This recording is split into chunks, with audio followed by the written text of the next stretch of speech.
The sound came just after sunrise, not the usual chorus of mountain birds or the wind rustling through the pines, but something else entirely, something that made Rebecca Hayes freeze in the middle of pouring her morning coffee. The scratching was rhythmic, desperate, like an animal that knew exactly what it wanted and would not stop until it got it. She had lived in this cabin in the Colorado Rockies for 18 years, had become accustomed to every sound the wilderness could throw at her: the elk that grazed near her fence line, the black bears that occasionally investigated her trash, the mountain goats that clicked across the rocky outcrops behind her property. But this was different. When she opened the heavy wooden door, expecting maybe a lost hiker or an injured deer, what stood before her made time itself seem to stop completely. A massive, tawny cougar, over 140 pounds of pure muscle and exhausted determination, swayed on the doorstep, blood matted in her fur eyes, glazed with pain, but still focused, still purposeful, and behind her, pressed against the foundation of the house, were two tiny cubs, no more than 8 weeks old, their spots still visible, their eyes wide with terror and confusion. Rebecca's training as a wildlife veterinarian kicked in, even as her mind struggled to process the impossibility of what she was seeing. Wild cougars did not approach humans, did not bring their young to doorsteps, did not collapse at the feet of people they had every reason to fear. But then she saw it: the notch in the cougar's left ear, the distinctive pattern of scars along her right shoulder from burns that had never quite healed properly, and suddenly 14 years collapsed into this single moment. Sierra, she whispered the name, barely audible over the hammering of her own heart. Thank you for joining us here at Wandering Heart's Tales. If these incredible stories of connection and survival touch something deep within you, we would be grateful if you would subscribe to our channel. Every person who joins our community helps us share these true stories with others who need to remember that bonds can form in the most unexpected places, and that love sometimes asks the impossible of us. Your belletysiham.org to .org.org. Support means these stories reach the hearts that need them most. Rebecca dropped to her knees on the wooden porch, her 71-year-old body protesting, but she did not care. Her hands, weathered from decades of working with animals, reached toward the cougar with a mixture of wonder and absolute horror. She knew this animal had saved this animal 14 years ago when she was barely 4 months old, pulled from a wildfire that had decimated 30,000 acres of forest, found mewling and alone, her paws burned, her mother gone, her siblings scattered or dead.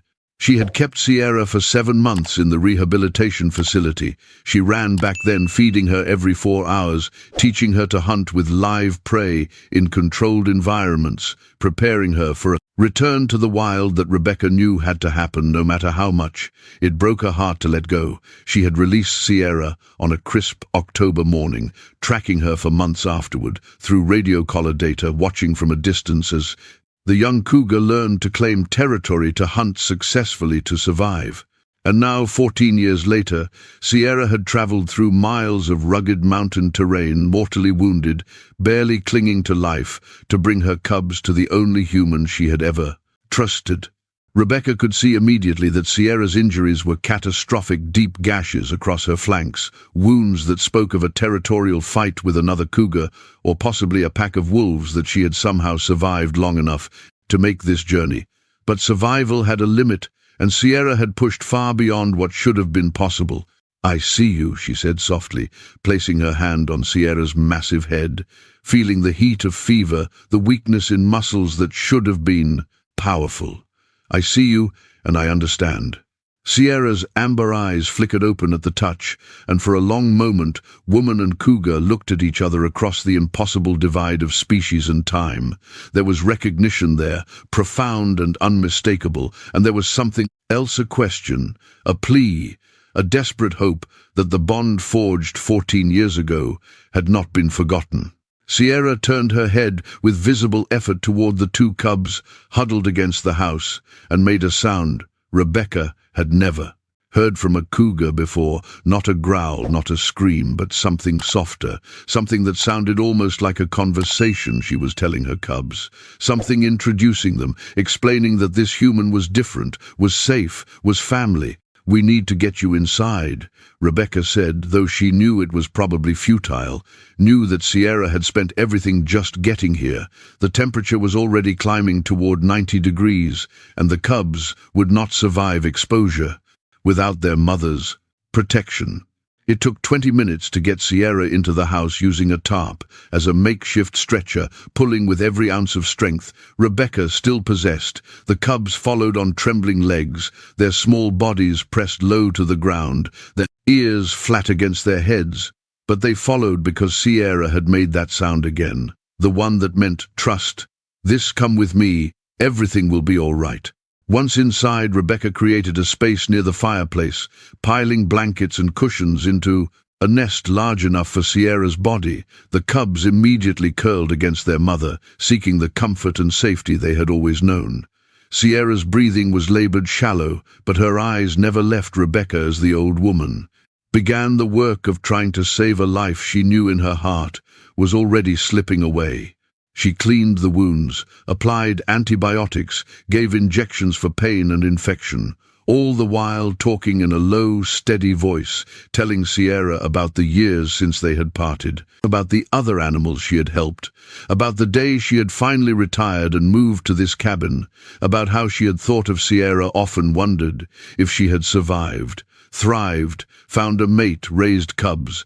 The cubs watched everything with eyes that seemed far too aware. For creatures so young, the female was smaller, with darker markings around her face, and a boldness in her posture that reminded Rebecca achingly of Sierra at that age. The male was larger but gentler, staying closer to his mother, his pale gold eyes tracking Rebecca's every movement with cautious intelligence. By the second day, Rebecca had named them Aspen for the female, whose spotted coat reminded her of the dappled light through aspen groves, and Ridge for the male, whose confident stance on the rocks outside made him look like he was surveying his kingdom. Even at 8 weeks old, they were already showing distinct personalities. Aspen was the adventurer, constantly testing boundaries, investigating every corner of the cabin. Ridge was the observer, watching, learning, never acting without careful consideration. Sierra weakened rapidly on the third day, but something remarkable happened. Instead of surrendering to her injuries, she used what little strength remained to teach. Rebecca made sounds and gestures that Rebecca realized were instructions on how to care for her cubs, how to present food so they would not fight, how to establish herself as provider and protector, how to play in ways that would develop their hunting instincts, how to discipline with firmness that never became cruelty. Rebecca, who had worked with wildcats for 40 years, who had published research on cougar behavior, who had been called an expert, learned more in those 3 days than she had in her entire career, because this was not theory, this was not observation from behind fences. This was a mother transferring her knowledge to the only being she trusted to raise her children. On the evening of the third day, as the sun painted the mountains in shades of amber and gold, Sierra did something that would stay with Rebecca for the rest of her life. She lifted her massive paw, the same paw that Rebecca had bandaged 14 years ago when it was tiny and burned, and placed it deliberately on Rebecca's hand. Then with visible effort she pressed down gently, firmly, the way Rebecca had once placed her hand on Sierra's small body when she cried at night, because she did not understand where her mother had gone. It was a gesture that transcended species and language. It was thank you and goodbye, and please remember me all at once. Sierra died as the last light faded from the sky, with her cubs pressed against her and Rebecca's hand still covering her paw. She died, knowing her children were safe. She died having completed a journey that should have been impossible. She died loved. Rebecca sat motionless for a long time, her tears falling silently onto Sierra's tawny fur, while Aspen and Ridge mewed softly in confusion, pressing. Ridge was the observer, watching, learning, never acting without careful consideration. Sierra weakened rapidly on the third day, but something remarkable happened. Instead of surrendering to her injuries, she used what little strength remained to teach. Rebecca made sounds and gestures that Rebecca realized were instructions on how to care for her cubs, how to present food so they would not fight, how to establish herself as provider and protector, how to play in ways that would develop their hunting, and certainty that this was exactly where she was meant to be, doing exactly what she was meant to do. Sierra had given her a gift more precious than anything she could have imagined. She had given her purpose, she had given her family, she given her a reason to wake up every morning and remember that life, even in its tragedy, was still worth living. The next morning, Rebecca buried Sierra on the ridge behind her cabin, where the view stretched for miles across pine forests and granite peaks, where golden eagles soared and the wind sang through the rocks. She marked the grave with stones, creating a cairn that would withstand Colorado's harsh weather. Aspen and Ridge watched from a distance, huddled together, not understanding death, but understanding absence. When Rebecca walked back toward them, Ridge approached first, sniffing her hands, her clothes, searching for traces of his mother. When he found none, he looked up at her with eyes that asked questions she could not answer, and Rebecca knelt down and gathered both cubs into her arms, knowing she should not do this if she wanted to keep them truly wild, but unable to stop herself because they were babies and they were hurting, and she was all they had. The days that followed were unlike anything Rebecca had experienced. Raising two cougar cubs was nothing like the controlled environment of the rehabilitation facility. They were wild creatures with wild instincts, and those instincts manifested. Early Aspen was already testing dominance, challenging boundaries, stealing food from her brother Ridge, was developing the stalking behaviors, watching, tracking, learning the geometry of the hunt, from observing birds and squirrels through the windows. Rebecca had to remember everything Sierra had taught her, and then improvise the rest. She learned that cubs needed far more exercise than she had anticipated. They needed to climb and leap and wrestle, so she created an outdoor enclosure, connected to the house where they could experience the natural world safely.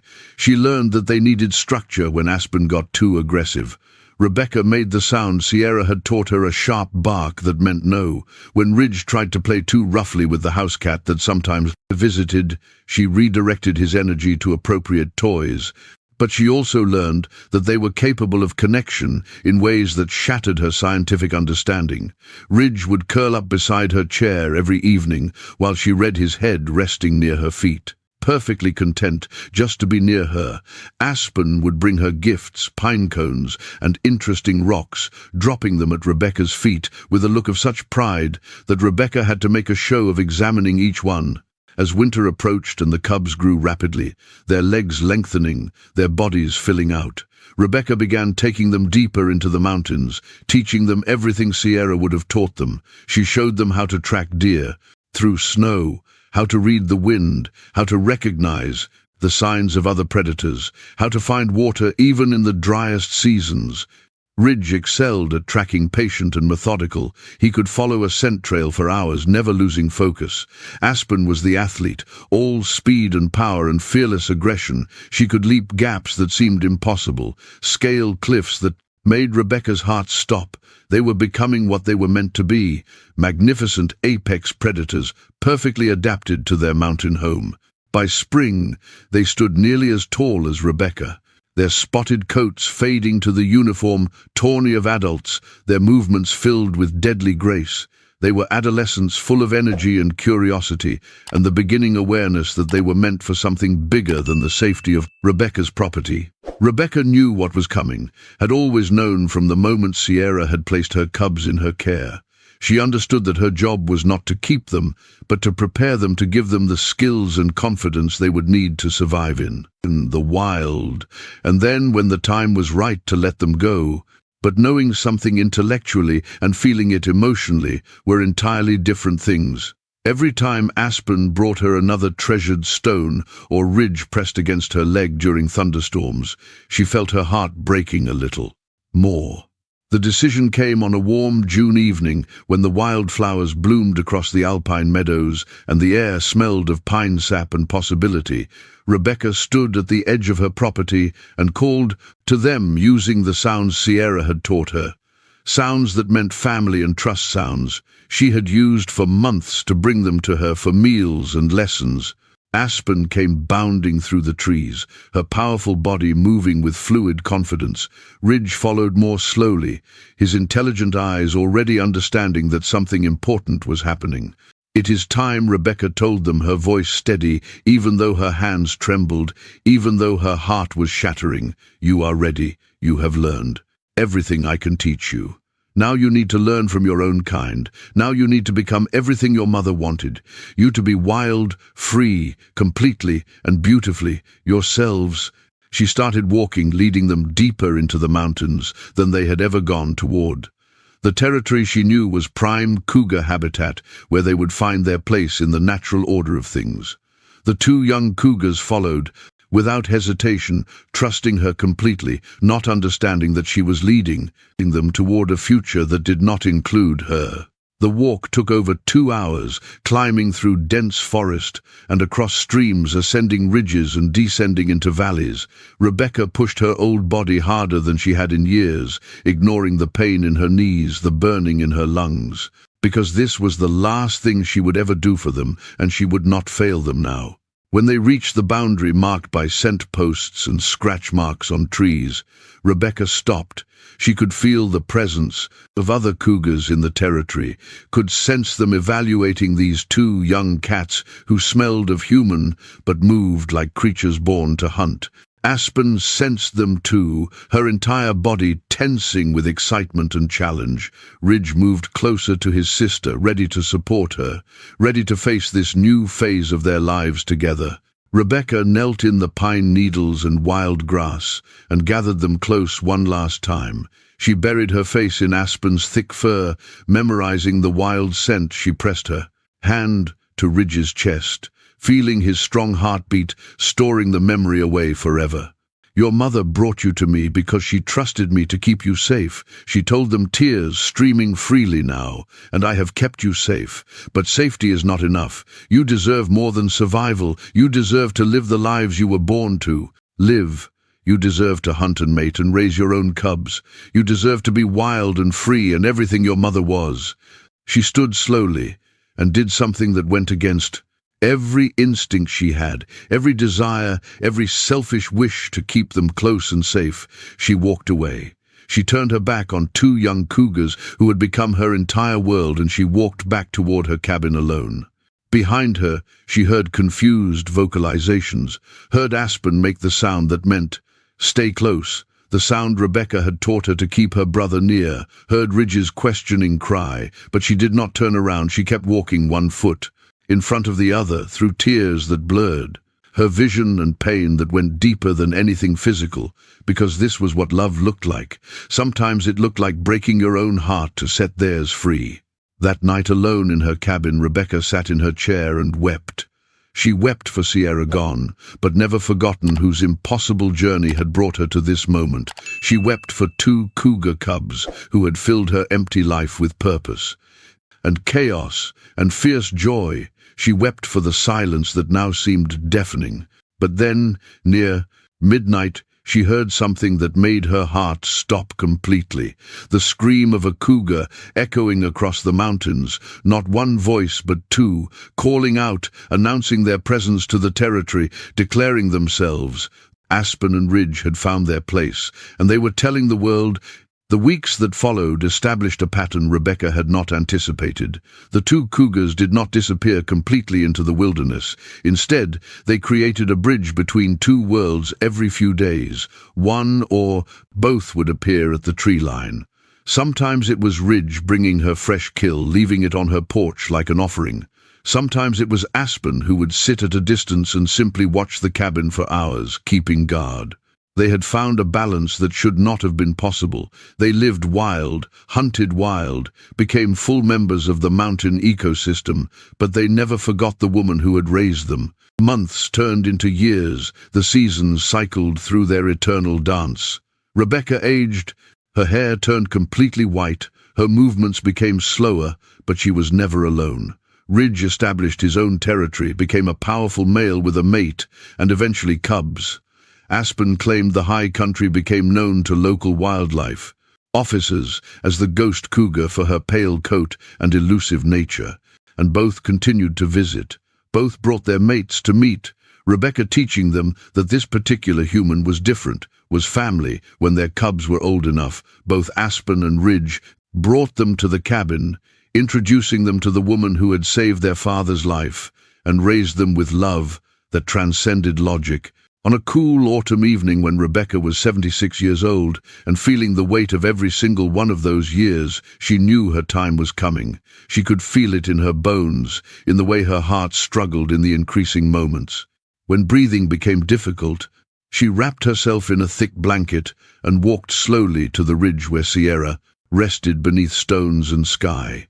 It was the same place she often sat to watch the mountains, to remember to feel close to those she had lost. As she settled onto her favorite rock, breathing hard from the short climb, she saw movement in the trees below. One cougar emerged from the forest, then another. They kept coming until the ridge was surrounded by tawny bodies. Ridge was there, massive and scarred from years of defending territory, his amber eyes as wise as his mother's had been. Aspen stood beside him, sleek and silver in the dying light, her intelligence evident in every careful movement. But they were not alone. Behind them came younger cougars, adolescents and adults that Rebecca recognized as their offspring, the second generation. Behind them, tumbling and playing, unaware of the solemnity of the moment, were cubs, tiny cubs with spots still visible, the third generation.